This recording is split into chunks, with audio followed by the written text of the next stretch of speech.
I'm so happy to have this chance to speak with you. This is Lindsay Gonzalez, and Lindsay, you're joining us from El Salvador. How are you today? I'm doing well. Thank you so much for this connection. I'm really appreciative. My friend Alexandra, who lives down in El Salvador, she recently wrote me and said, "You got to come do a yoga and surf retreat down here in El Salvador." And she sent me your information, which led me to be able to get in touch with you. And therefore, I'm so appreciative for you to take time out of your busy schedule. Can you tell me how your yoga journey began? Oh, so it's actually come full circle in a way. I was a young girl just out of high school and I moved to Costa Rica and kind of did it on a whim. I thought, I don't know if I'm going to go to college right away, but I know I need to go and get better at surfing. And so I bought a one-way ticket to Costa Rica almost over 20 years ago. Wow. And I lived on the beach with these two women that were just a few years older than me, but they were both yoga teachers from California.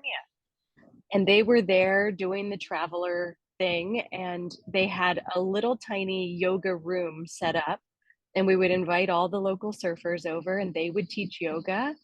I had come off of a, life of being young life of being an athlete, and I was really flexible.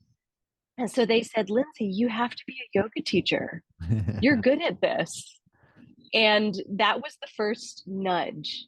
And it's interesting that I'm back in Latin America at this point in my life, still doing exactly what they nudged me to do. Oh, that's amazing. Yeah. Very cool. But so then I'm guessing in that 20-year period, you then went back to the States and then have been traveling back and forth between US and Central America. US and all over, really. I went back to the States and I said, well, I think it's time. I was 21. I said, maybe I should go to college. So I went to college, but I ended up spending all of my time in the yoga studio just down the road.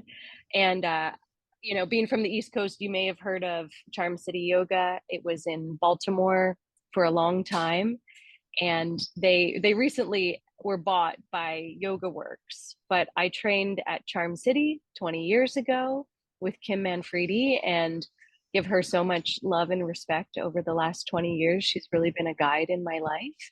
Nice. And then, but I've always had this love of surf. So, I was back and forth between Central America and the US and different states that I lived in the US. Nice. And how long have you been in El Salvador now? It's been about 6 years. Wow. Yeah. And both you and your husband, is it Adrian? You guys work together Yes. and manage the whole center together? We do it all. The Y- family life, the work life. Nice. Do you have Yes, children? we do. Yes. Yeah, we have Awesome. two little babies. Our son, Luca, is 3.5, and our daughter, Livia, she goes by Livia Paloma. So she kind of has two names, but she's 1.5. Nice. Congratulations. Thank Did you. you both meet in El Salvador or here in the States?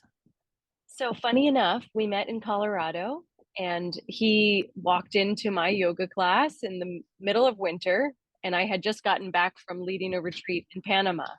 Uh-huh. And I was telling my regular students about the event and how much I love visiting Latin America. And he was just very kind and sitting in the back of the room. And he said, have you ever been to El Salvador? And I said, no, that's the only place I haven't been in Latin America. And he said, oh, I should tell you about my project down there. And we became friends. It was a 2 year friendship before we started our romance. And he invited me down to El Salvador, actually for a job. So he Yes. invited me down to help him open and run the yoga retreat center and really bring it to what it is now.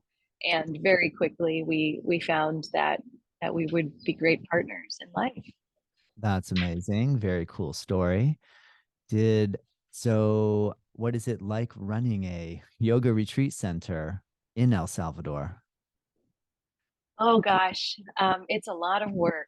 I think we have to prioritize time for surfing now, where before we did this, we would surf a lot. Yeah. But it's really been such an amazing project to work on together. And now, after being closed for about a year, Yeah. we're reopened. We have new rooms. We have a retreat here right now that is wonderful. And we have another small group of professional young surfers from Panama. So there's a lot of life here Nice. and a lot of good vibes. So it is a lot of work, of course, but the work is fun.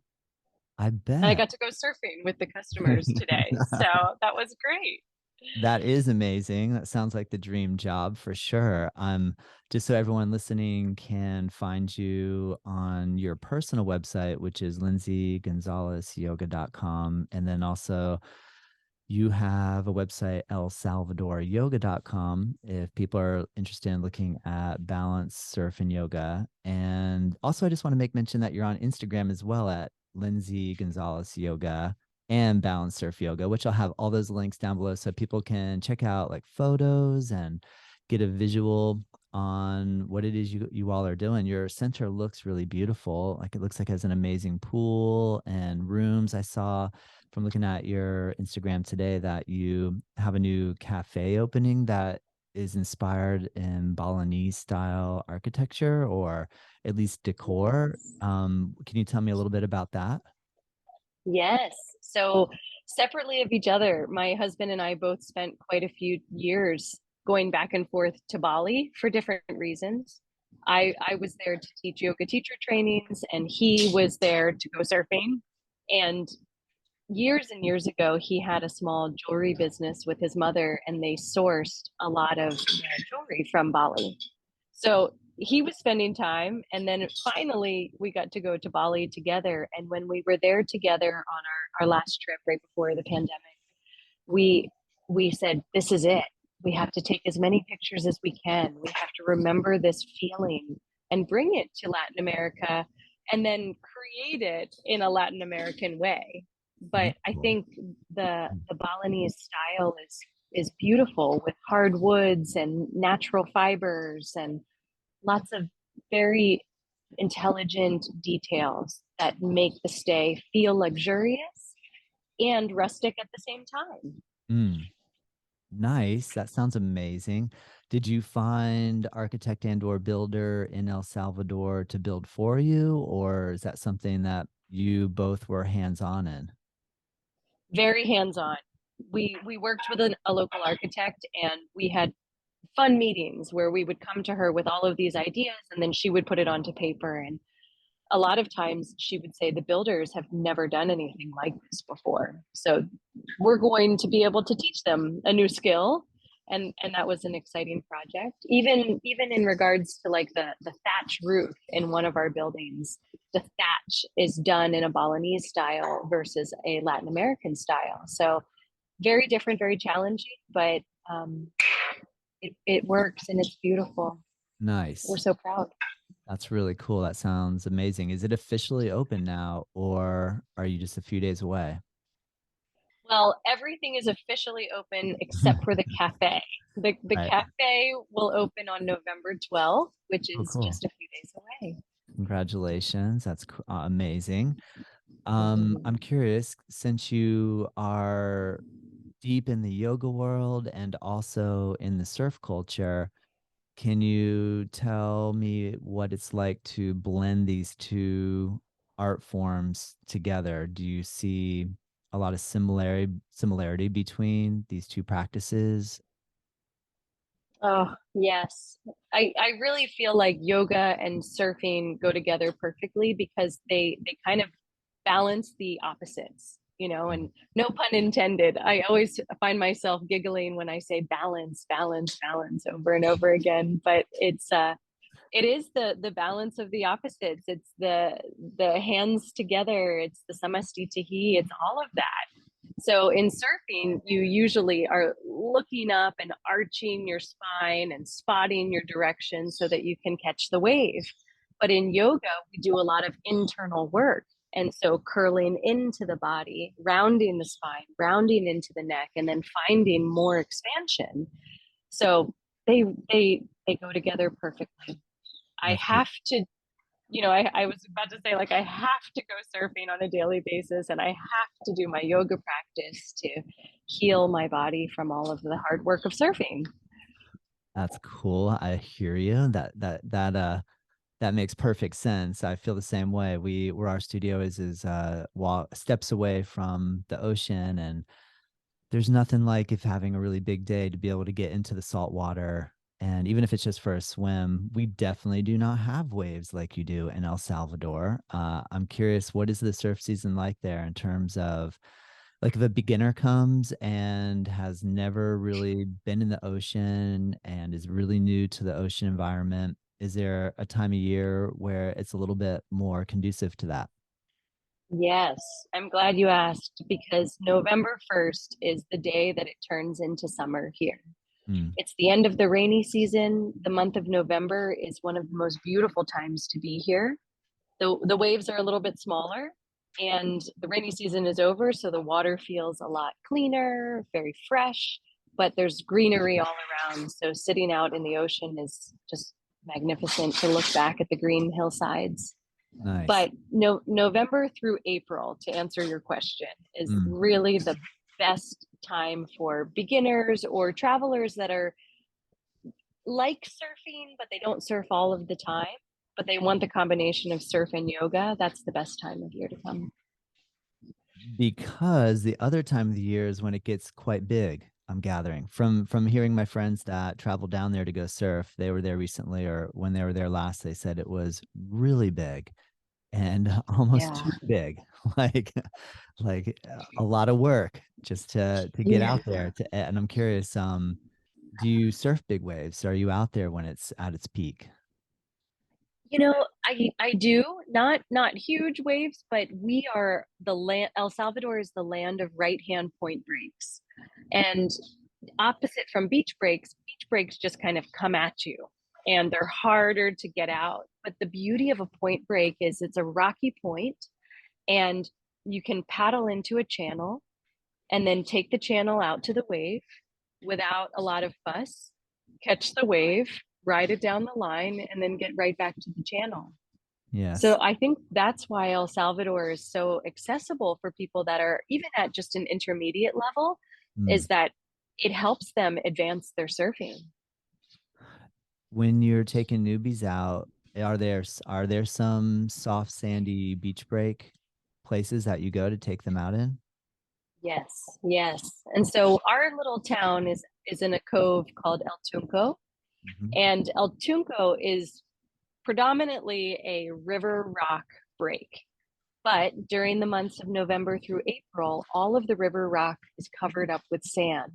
And the sand is pulled onto the beach, covers the rock, makes it much more friendly. So we have two spots right out front of where we are where people can learn how to surf.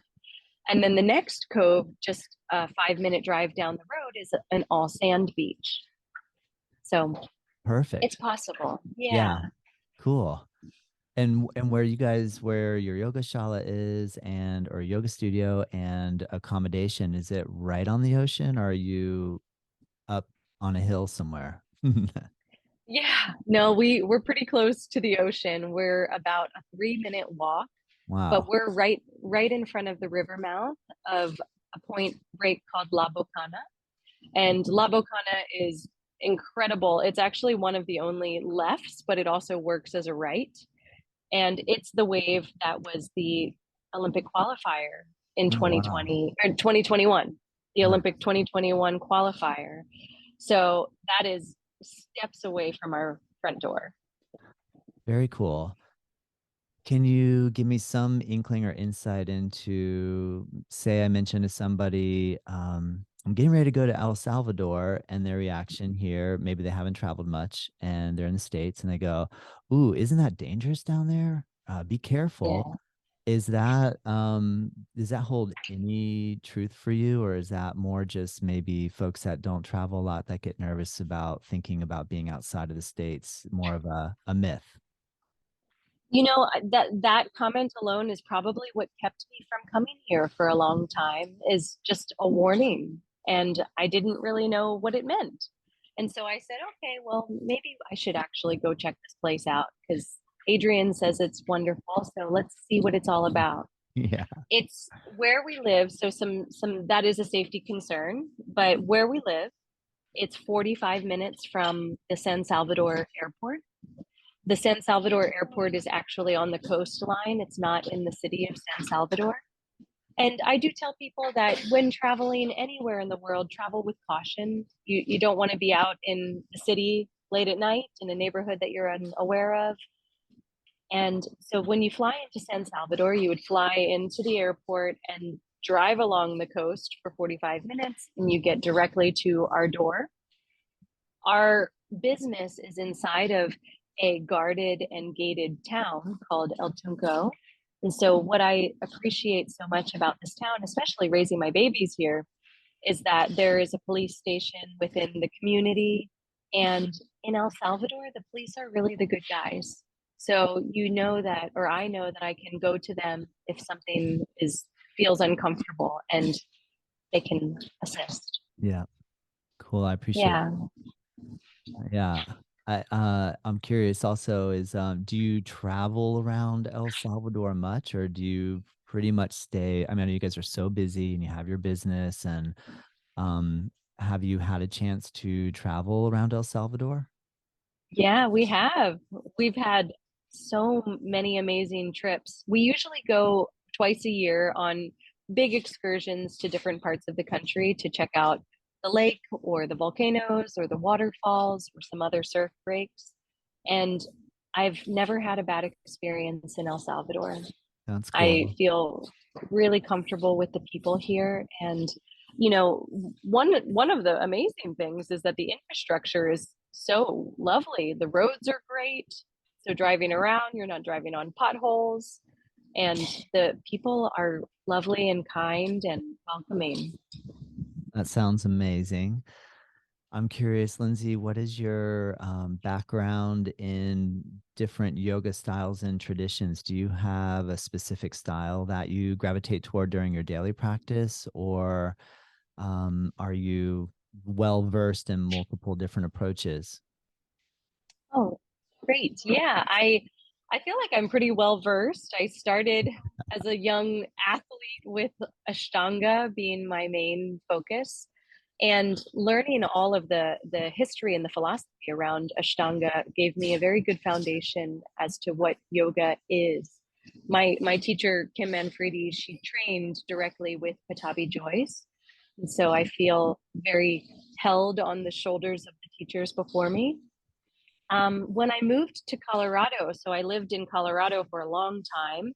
When I moved out there, I got immersed in the Iyengar culture.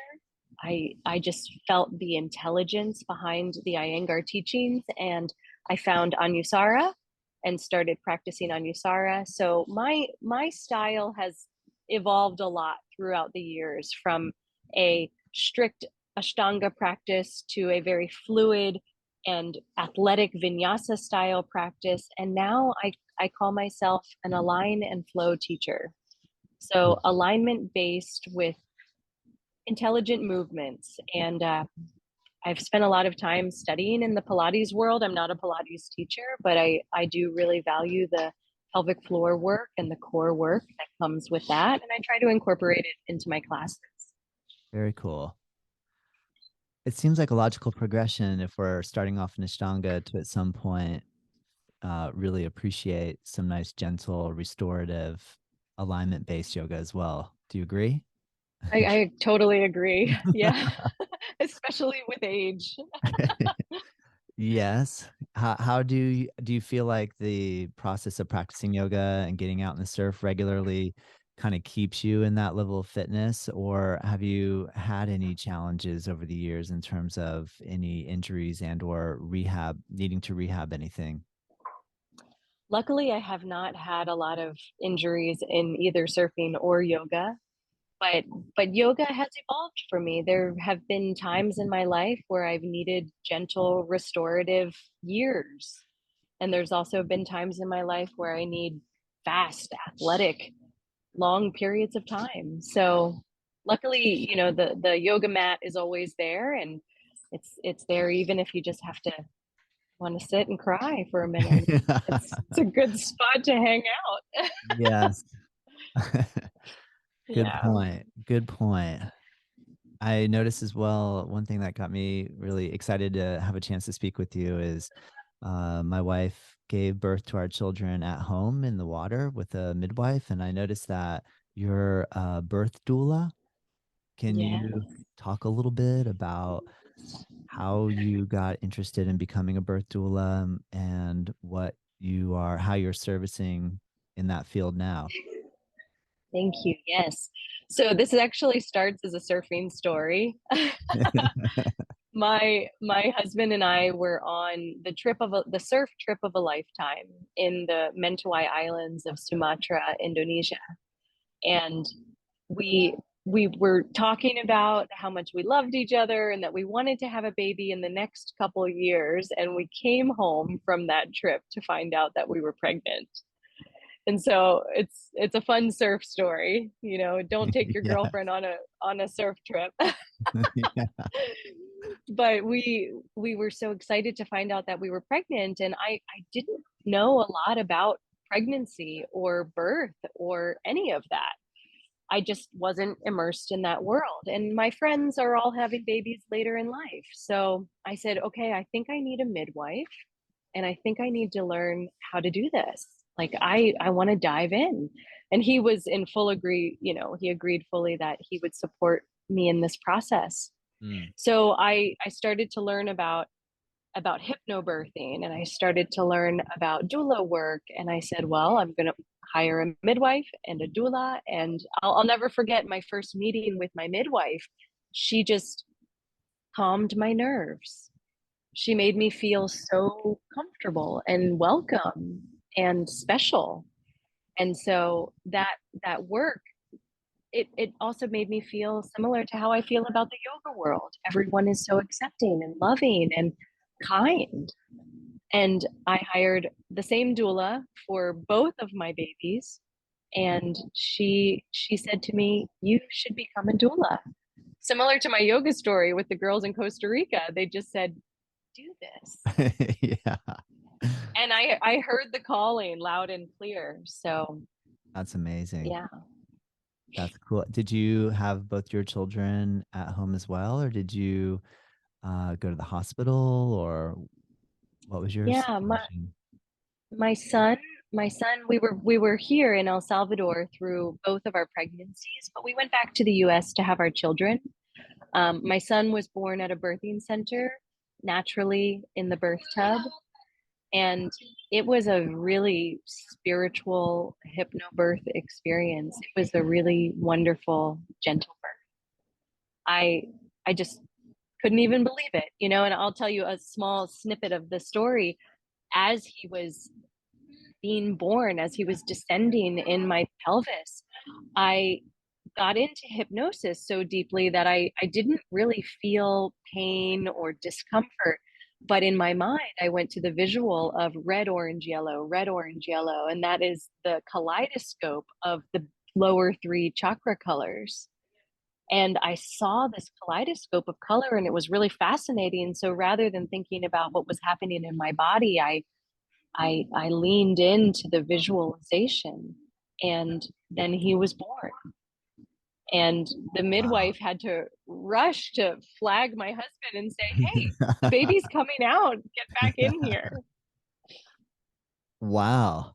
That's amazing. I mean, Yeah. because I know obviously for a lot of women, it's a very painful experience. So the fact that you're able to actually put yourself into that level of hypnosis and work through it on that level is really amazing. That's incredible. It was I'm so grateful. That birth was the greatest gift of my lifetime. It changed the course of my life, and it made me want to help other women to experience something similar, and to guide them in this path. So then my daughter, I said to my doula, hey, I think I want to have a home birth because I have this 2-year-old now. And how will I go to a birth center with a 2-year-old? And she said, great idea. You are going to have a home birth. And we just followed that path. Um, I have a deep tub, thankfully, at our house in when we have it, our US home is in Washington. And I have a nice deep tub. So I showed her the space and she was very comfortable with that idea. My daughter was born at home, just steps away from my bed. And her birth story is also a hypnobirth story. It's a little different because with my son, I had a very long labor and my water broke very early in my labor. With my daughter, I had a very short labor, just 3 hours, and my Mm. water did not break until a few minutes before she was born. So it was a little different in the way that there was one great effort on my part. And I remember visualizing this like kind of Kali goddess, and there was a roar that came out of me, but not like a deep guttural roar. It was more like a ah, like an om. And she was born with sound into the water, but also very, very much pain free, very comfortable births. That's amazing. I know a lot of people. I remember when we were preparing for my wife to have a home birth, we found that we needed to be very careful about who we told that we were doing that. Other people that were supportive of the idea were, really supportive, obviously. And then if I told maybe someone that worked at the hospital or something, maybe a physician or somebody they would meet us with like, are you crazy? That's why we have medical science. This is why we have hospitals. What if something happens? And planting a lot of doubt about the safety of that experience. And we had such incredible situations both times that we were thankful that we didn't weren't persuaded by that and that we held true to the idea. um, what do you, as working as a doula, do you find that you come across this sort of support slash, are you crazy concept often? Yes, yes, Yeah, absolutely. yeah, Yeah, uh, yeah. yeah. I think, humanity, we want to protect each other, but we're actually in expressing the discomfort around a home birth. I think people are just expressing their own fears. And in my work with hypnosis and hypnotherapy, it's about creating healthy boundaries and stepping into your own power as a woman and as a family, so that in the classes that I teach, the father is very present or the birth companion is very present, and they have a role to support and help the mother release any fears or anxieties or tension or pain. And then pain can be transformed through this practice of visualization. And you know this through your own work and through meditation, that we can really decide to change our own minds and release the fears of others, Mm, the fears of others. good point, Lindsay. That's amazing. Have your children expressed curiosity for the ocean and surfing? Yes. Well, my Yeah. Do they son, have a choice? No, I'm yeah, kidding. no, not really. Not really, no. My son is 3.5, and by the time he was 2.5, he was an incredible swimmer. Mm, And we didn't do any sort of training. We just put him in the pool every day and made water very comfortable. yeah, And so now my little daughter is jumping in the pool, so she's excited to be a part of that as well. The waves are still big and scary, but the beach is fun and the tide pools are where they're happy.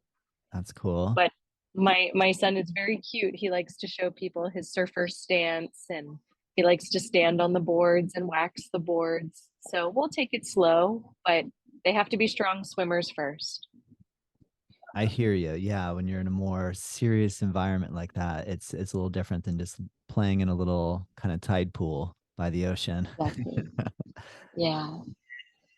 Some of the Yeah. I'm always because I love surfing and yoga, I'm always looking for, similarities in terms of the two practices and differences and how they kind of help and feed each other. And one thing I noticed that in the surf world, there's this like dream of being alone, an uncrowded space Mm. where there's not a lot of competition.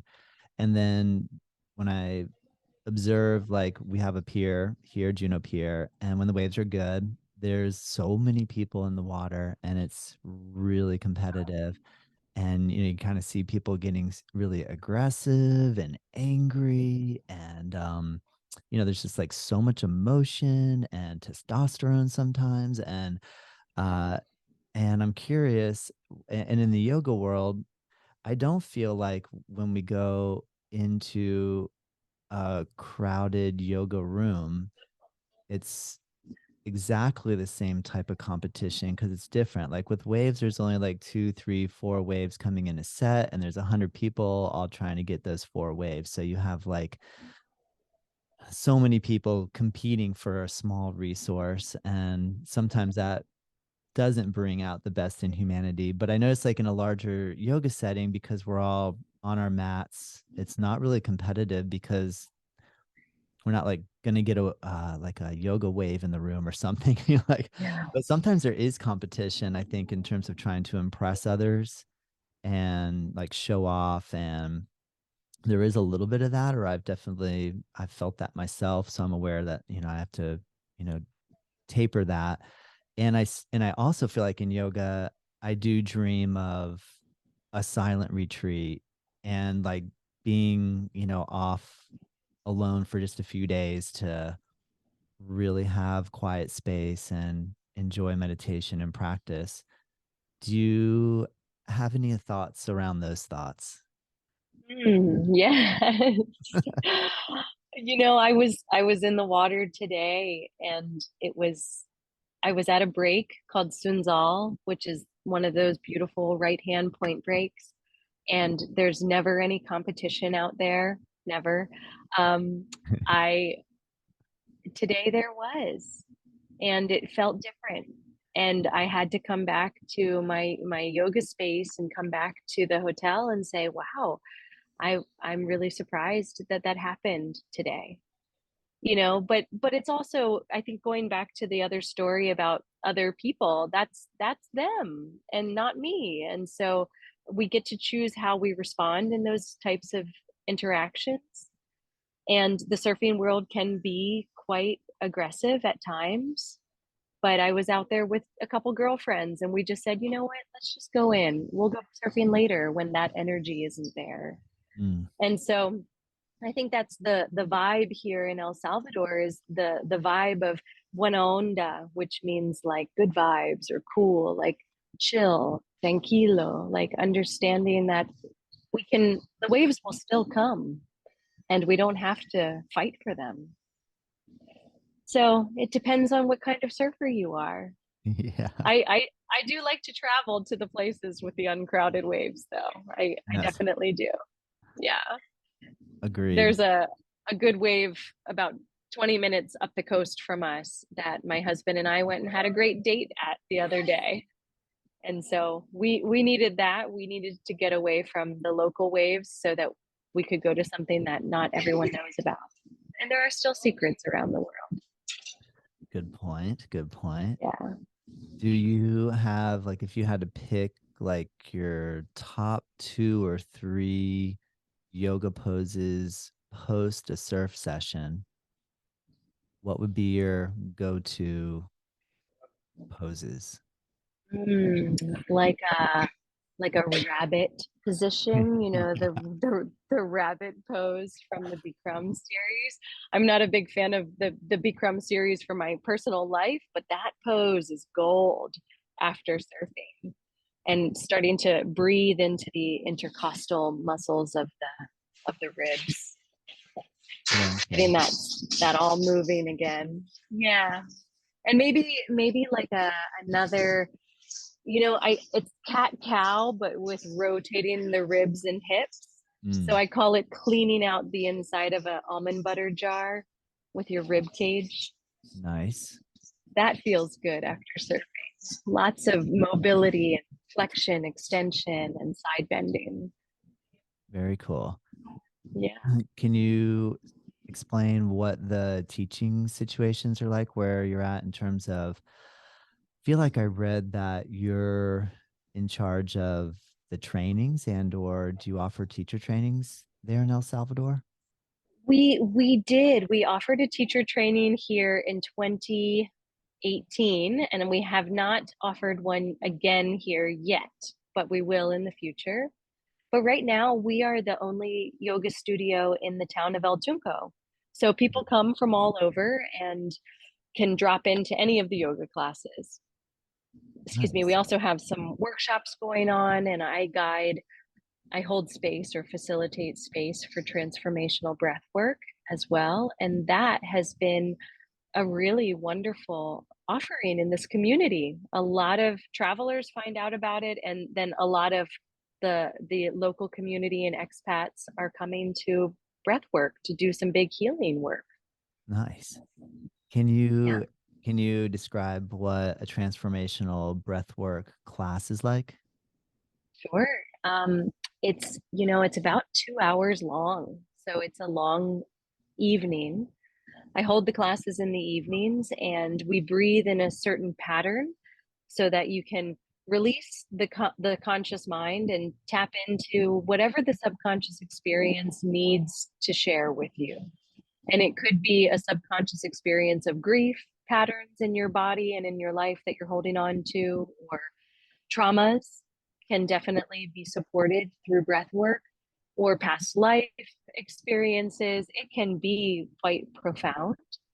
And so in a breathwork class, you will just lay on your back, and you can have a little eye covering and have something behind your knees. And you do this breath pattern that eventually starts to take over, and you have to surrender, right? So as a participant in your own life, it's important to get out of our own way.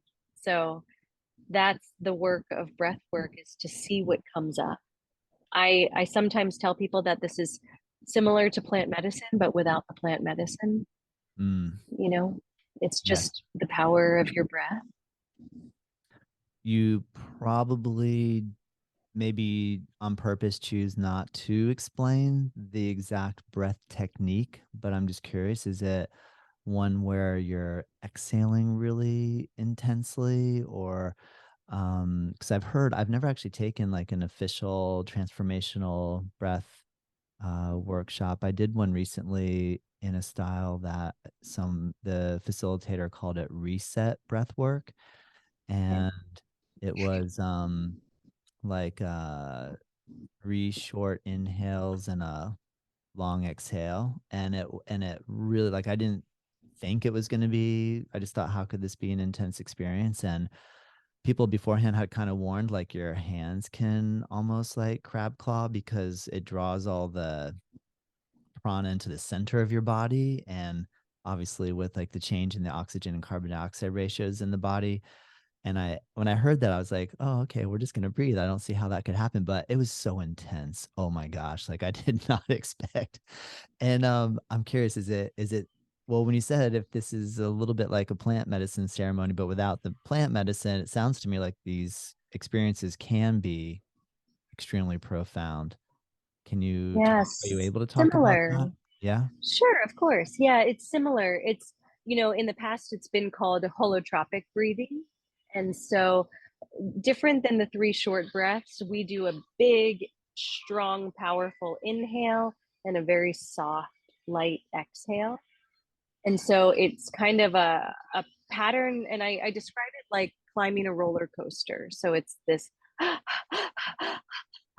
like you're climbing to get to the top of the experience. And then the body is so over oxygenated that there may be a point of suspension Mm, where consciously you'll say, I'm not breathing. But subconsciously you're saying, I'm getting exactly enough of what I I need, or I already have inside of me what I need. And so it's interesting. Yes, it is a play on the balance of the um, oxygen, but the hand position that you're talking about is called tetany, and that is very common in any type of holotropic or transformational or rebirthing breath work. And so that happens when there's a holding pattern in the mind. If the mind is holding on to something very deeply, it will show up in the body. And maybe you've read or heard of the book The Body Keeps the Score. I refer to this book a lot because the body is trying to tell us something when it curls into a tetany pattern. And so it's at the point when we get out of our own way that the body actually releases the tetany pattern. And Interesting. then it feels quite euphoric. And so it can feel quite spiritual. And it could be in combination with either laughing, which is very euphoric, or tears and crying, which is also a wonderful release. So Interesting. yeah, So there's a lot to say about it. when that, when that starts to happen, your hint or suggestion is don't develop fear around the sensation of that and just continue on with the breath practice and just see what evolves. Yeah, exactly. Yeah, because whatever we resist persists. And so if there's a resistance around the tetany, it could actually become a little bit more challenging. It could hurt. It could become quite painful. Hmm. And so if you notice it and say, ah, there's an interesting thing happening. My hands are hurting. Okay, I'm just going to keep going. Eventually that will release, and it releases in a really euphoric way. Wow. Good advice. I will try that next time for sure. Yeah, yeah. That's amazing, Great. Lindsay. So I mean we've kind of covered like love of the ocean and surfing, yoga in terms of asana and different styles of yoga. You're involved in the doula work and like really um, into obviously using that same skill that you're talking about with the breathing and then bringing that into the doula work Yeah. makes perfect sense because obviously that similar type of fear and sensation of pain and or discomfort and then transforming that to be something that you can release and relax into is pretty amazing and intense stuff. Are there any other areas that we miss, like that you're really passionate about? I mean, another area that I'm curious, I do want to ask you, what about in relation to music and or mantra and sound? Do you have any Mm. personal practices? Because you did make mention that during the birthing experience that it was like a home, like Yeah. experience. Do you have other daily rituals, routines, or practices that involve sound and or music? Yeah. So breath work, in the breath work workshops, the music is really quite intense and quite stimulating. But in any type of breath work or ceremony that I have done in the past or I lead, I guide people towards using their voice to release their chakra energy. And I daily hum. I om. My children om and sing mantra with me. And I don't do like singing bowls all the time just because I don't have them. I'd like to have them. But I do love sound, and I do love expression of the heart through the voice. So I think that Nice. that is Okay. Yeah, just a lovely daily offering, is to create some sort of opening from the heart through the sound. I agree. One of my one of my favorite things about being out in the ocean and big set coming and you'll start hearing people start to hoot a little bit out in the Yeah. water, like either to let you know, like, whoa, there's something coming, get ready, or, expressing real excitement for somebody having an incredible ride and just like, you're out in an open environment where it doesn't feel like you're doing something inappropriate by just like yelling really loud, it's like usually welcomed by people do you find in yoga classes, do you incorporate that like into an actual asana session? Not like yelling out loud, but I have seen different like yoga modalities where they encourage people to just like really just kind of let loose and start, either moving their body, shaking around, yelling at the top of their lungs. Is that something you've ever experienced or no? Yeah. Yeah, yeah. Kundalini and all of that. I've even yesterday in the class, we were doing this surfer shoulder class. And I had everyone reaching their arms up really high and then with a big, powerful exhale, take their arms back behind them. And then we did it quite fast. And we did it a dozen or more times, just inhale, exhale. And it builds this fire inside of the body that is so stimulating. And immediately after a few rounds of this big, powerful exhale, we just brought our hands to our heart center and closed our eyes and felt the floor. And some people started crying Wow. because it's a lot to bring up that sort of energy and breath inside of your body. And so it's a beautiful way to release. So yeah, I'm all about it. I hoot in the water. I cheer people on. I That's love the power of the voice. It's connected to the heart. amazing. um, what about local arts and crafts there?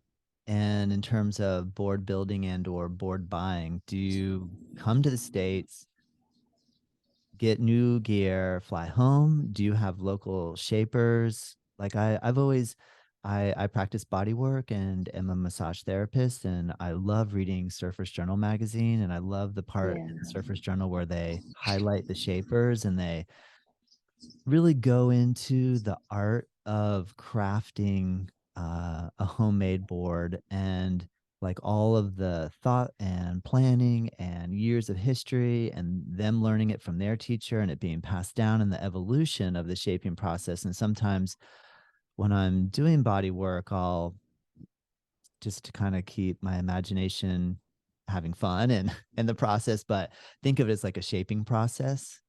And I'm curious, are there local shapers there in that you support, or what is that experience for you there in El Salvador? Yes. Just locally, we have a gentleman who goes by the name Papaya, and he has Papaya Surf Shop here in town. So he has been making boards for 15 years, probably, and he does a great job. They're beautiful boards. But he just linked up with the company Sharp Eye out of San Diego, California. And the owners of Sharp Eye came down and they taught Papaya how to make Sharp Eye boards. So I Oh, think wow. there's this cool collaboration going on. And the reason that they did that because they obviously want to increase the brand, but they also want people to be on really well made boards that they can get at a good deal here locally in El Salvador versus paying Mm, the higher US price point. that's really And cool. so all the young guys, including my husband just bought one of Papaya's Sharp Eye boards. Nice. Or yeah, they're on that board now. Very cool. Do do you practice body work, or do you have a team of body workers that help work for you at your retreat center? Yeah, they're local ladies. They are some wonderful local ladies that hold space for body work. And I always get to the benefit of getting to interview them. So I get worked on. Yes, let me see And if you're any let me see if you're any good. Oh, actually, you're really good. Keep exactly. going. Yeah. Yes, exactly. I have recently found a woman who blew my mind. She's a local woman here, and she's been doing body work self-trained for 20 years. And she is an incredible healer in that way. And so she is training some of the other local women in the community. And I feel like that takes us back to the roots of what body work used to be. It used to be a mentor and a student. And I really love seeing that blossoming in this community. Wow. And I like being on the receiving end. Well, I'm totally sold, Lindsay. I want to come down there and hang out with you guys. Yes, That sounds so please. fun. I mean, surfing, yoga, breath work, body work, amazing food, cafe in Balinese style. I don't know that I can think of anything else to add to that that could make it any better, personally. I'm sure you've been thinking of different things, but I mean, I don't think you would need any more. Like that sounds like such an Yeah. incredible combination. So I hope anyone listening, please, what's the best way for someone to reach out to you, Lindsay, to go to your website and or via Instagram and just send you a message or Yeah. your favorite Info email or info at elsalvadoryoga.com will get you to the right place. And you can message on any channel, but that's the best email address. yay, very cool. And if anyone is interested in taking a yoga retreat and surf retreat to El Salvador, definitely contact me as well. I'm hoping that we can come down there, Lindsay. That would be so amazing. I've always wanted to go, and I have friends here in Florida that go regularly just because they love that it's not Costa Rica. And in terms of I hear El Salvador is not as like built up as Costa Rica is. Is that true? Yeah, totally true. Just Yeah, a it's little just more like old different. school, or yeah, yeah. It's different in regards to tourism. I think Mhm. Costa Rica has really have they have an advanced tourism program, and here in El Salvador, we're learning. Yeah.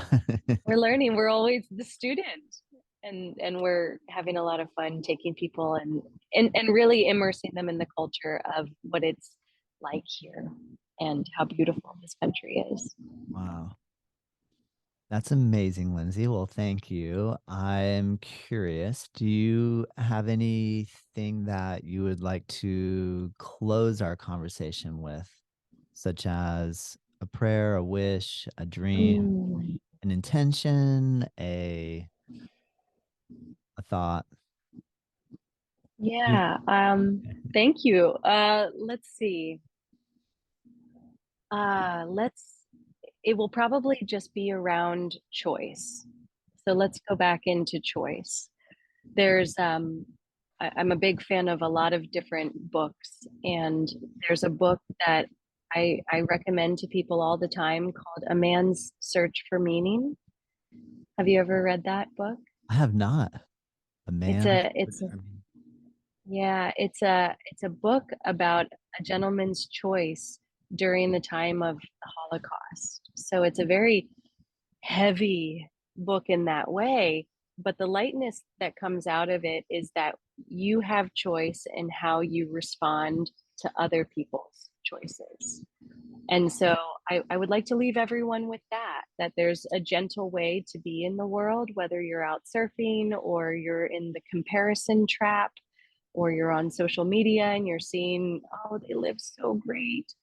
But really you have choice in your own life to choose greatness. So namaste. I hope everyone chooses greatness for themselves. Yeah, Thank you, Lindsay. That's perfect. yeah, Well, thank you so much. I really appreciate you taking time to speak with me and to organize out of your busy schedule. And I look forward to having a chance to actually meet you in person. For those of you that are listening to the podcast, I will put this up on our YouTube channel. Also, Lindsay, I noticed that you have a YouTube channel as well, Lindsay Gonzalez. I went ahead and followed you today. So everyone listening, at least go and give Lindsay a like, a follow, a comment. And Thank you. we appreciate it. We like to know that people are watching and listening and all that great stuff. So on that note, thank you, Lindsay. Thank you. Thank you. Thank you, Todd. Thanks so much. All right. Great connection. I appreciate it. Have a great day. You too.